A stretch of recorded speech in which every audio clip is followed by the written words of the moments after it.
Comprendre. Rassurer. Traiter. Bonjour, aujourd'hui on va décortiquer ensemble ce qu'implique une chirurgie de la glande surrénale.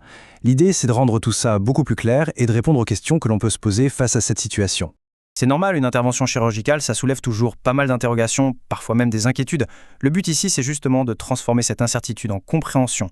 Voilà, c'est exactement ça la philosophie. L'idée est simple, il s'agit de fournir des informations d'experts, précises, pour que la personne concernée se sente en confiance et bien entourée tout au long de son parcours. Bon, alors entrons dans le vif du sujet. Avant même de parler de l'opération, c'est quand même essentiel de comprendre à quoi servent ces petites glandes. Elles sont minuscules, mais leur rôle est immense. J'aime beaucoup cette image des petits chapeaux posés sur les reins. C'est très parlant. Il faut voir ces glandes comme de véritables usines à hormones. Elles sont vitales car elles régulent notre stress, notre tension artérielle, notre métabolisme, bref, de vrais chefs d'orchestre dans notre corps. Alors, pourquoi est-ce qu'on doit opérer ? Souvent, c'est parce que l'une de ces fameuses usines se dérègle et se met à produire beaucoup trop d'hormones. Parfois, on découvre une masse qui, par sa taille ou son aspect, nécessite d'être retirée par précaution. L'objectif, dans tous les cas, c'est de rétablir l'équilibre et d'éviter des soucis plus tard. Ah, ça c'est un point absolument crucial et surtout très rassurant. Le corps humain est formidablement bien fait. Un peu comme pour les reins, une seule glande surrénale est tout à fait capable de faire 100% du travail. La vie continue donc de manière tout à fait normale après. Passons maintenant à l'opération en elle-même. Et là, la bonne nouvelle, c'est que les techniques ont fait un bond de géant. Aujourd'hui, la chirurgie est beaucoup moins invasive qu'avant.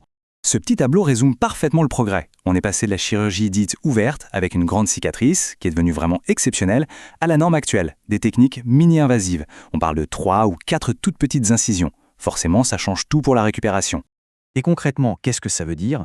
Eh bien, ça veut dire moins de douleur après l'opération, des cicatrices quasi invisibles, un retour à la maison beaucoup plus rapide et, ce qui est le plus important, une intervention globalement plus sûre, avec moins de risques. Et au sommet de cette modernité, il y a la chirurgie assistée par robot. Il faut imaginer le chirurgien qui, grâce à une console, pilote des instruments d'une finesse incroyable, tout en ayant une vision 3D en haute définition de la zone à opérer. C'est le top de la précision et de la sécurité. Bien, maintenant parlons du séjour à l'hôpital. Souvent, on s'en fait toute une montagne, mais en réalité, c'est un processus assez court et bien balisé. Voilà un déroulé assez classique. L'admission se fait le jour J ou la veille. L'opération en elle-même dure à peu près 2 heures. Dès le lendemain, on peut se lever et recommencer à manger doucement. Et bien souvent, au bout de 2, parfois 3 jours, c'est déjà le retour à la maison. C'est rapide. Et après, c'est évidemment ça le plus important. Comment se passe le retour à la maison et la reprise des activités ? L'objectif est un retour progressif et tranquille à la vie de tous les jours. Ça, c'est la durée moyenne de l'arrêt de travail. C'est un bon indicateur. Ça montre bien que la convalescence est assez courte et qu'on retrouve vite une vie normale. Pour que tout se passe pour le mieux à la maison, il y a quelques règles d'or très simples. Bien prendre ses antidouleurs, même si la douleur est souvent modérée. Marcher un peu tous les jours, c'est excellent pour la récupération. Et surtout, la consigne la plus importante, on ne soulève rien de lourd, pas plus de 5 kilos, pendant 1 mois. C'est la clé. C'est tout à fait légitime de penser au risque. Alors parlons-en franchement. Mais il faut toujours mettre ça en balance avec les bénéfices attendus, qui sont bien sûr la raison pour laquelle l'opération est envisagée. C'est la grande question que tout le monde se pose. Et elle mérite une réponse directe et claire. Eh bien la réponse est que, grâce à ces nouvelles techniques, les risques sérieux sont devenus vraiment rares.